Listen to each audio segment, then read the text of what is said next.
اور رکن یمانی کے پاس جب پہنچے آپ نے تو کسی کو تکلیف دیے بغیر آپ اپنی جگہ سے ہی ہاتھ کے اشارے سے آپ نے رکن یمانی کو بوسہ دیا۔ اس میں یہ تعلیم دی جا رہی ہے امت کے لیے کہ کبھی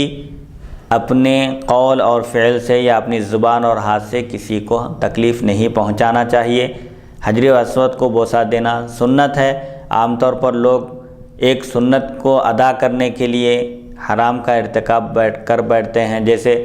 حجر اسود کو بوسہ دینا ہے، ہجوم کو ڈھکیلتے ہوئے یا گھستے ہوئے اپنی طاقت کا مظاہرہ کرتے ہوئے لوگوں کو ڈھکیل کر یا لوگوں کو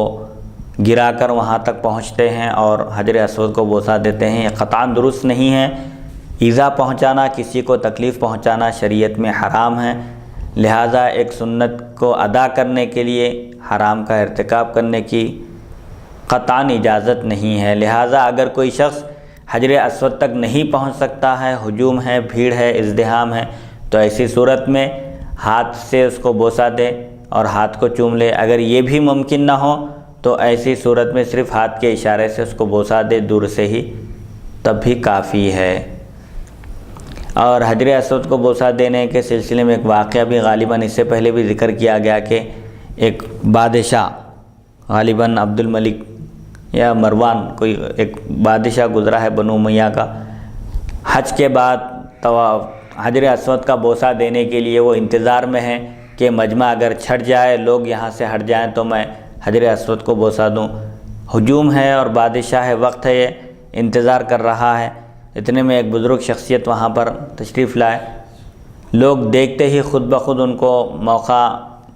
عطا کیے، حجر اسود کو بوسہ دینے کے لیے جگہ بنا دیے اور فوراً وہ صاحب آگے بڑھے اور حجر اسود کو بوسہ دے کر وہاں سے نکل گئے۔ تو ایک بدوی دیہاتی،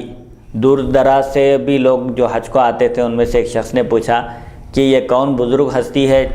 جن کو دیکھ کر لوگ بغیر کسی ہچکچاہٹ کے فوراً حجر اسود کو بوسہ دینے کا موقع دیے اور عقیدت اور احترام کا مظاہرہ کیے؟ تو بادشاہ وقت حالانکہ جانتا تھا، پہچانتا تھا، لیکن اس کے باوجود اس نے ذکر نہیں کیا اور کہا کہ میں انہیں نہیں جانتا، یہ کون ہے۔ وہ اس ڈر سے نہیں کہا کہ کہیں ان کی عظمت، ان کا احترام لوگوں کے دلوں میں نہ بیٹھ جائے اور بادشاہ وقت کی وقعت کم نہ ہو جائے۔ تو اس وقت فرزدق نامی شاعر بھی وہاں موجود تھے، انہوں نے فوراً حضرت سیدنا امام زین العابدین جو طواف کے بعد حجر اسود کو بوسہ دینے کے لیے تشریف لائے تھے، آپ کی شان میں چند اشعار کہے اور کہا کہ یہ وہ ہستی ہیں جنہیں حل اور حرم، یعنی عرب ہو یا عجم، ساری دنیا ان کو پہچانتی ہے، نواس رسول صلی اللہ علیہ وسلم کے صاحبزادے ہیں، سیدنا امام علی مقام امام حسین رضی اللہ عنہ کے جانشین اور فرزند ہیں۔ تو بہرحال اولیاء کی جو حکومت ہوتی تھی وہ لوگوں کے دلوں پر ہوتی تھی، اور جو بادشاہان وقت گزرے ہیں دنیا کے، ان کا رعب و دبدبہ صرف ظاہری جسم پر ہوتا تھا، ان کی حکومت دلوں پر نہیں ہوتی تھی۔